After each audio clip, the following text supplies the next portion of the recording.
Bismillahirrahmanirrahim.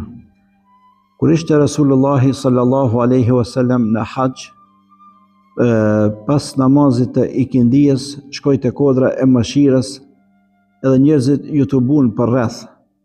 Edhe njeri do i këti afrohet afër, edhe e vrejti Rasulullahi nga larg se ai e ka një nevojë mu taku me Rasulullahin. Edhe ju tha, ja lëshoni rrugën.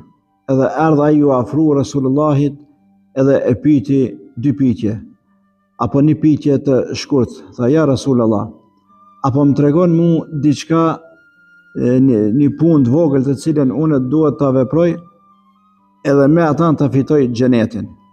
Çka i tha Rasulullahi? Tha, ti ky pyet apo një punë shumë të madhe, ajo pyetja duket se e vogël, po ta fitojsh xhenetin nuk është edhe punë e vogël. Po tha, nëse don me fitu xhenetin, tha, unë t'i jap tha dy këshilla.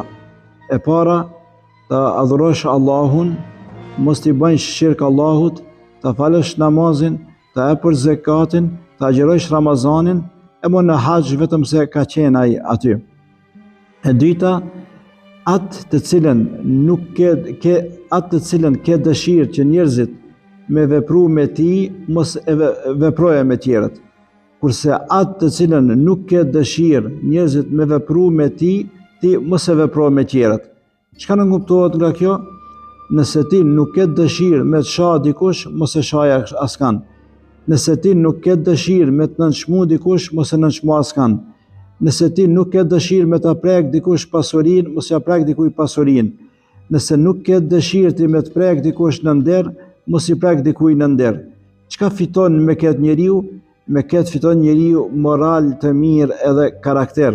E çka thot Rasulullahi sallallahu alaihi wasallam, kur të vinë veprat në peshore, ajo e cila më shumë do të ranon në peshore është morali edhe sjellja e mirë.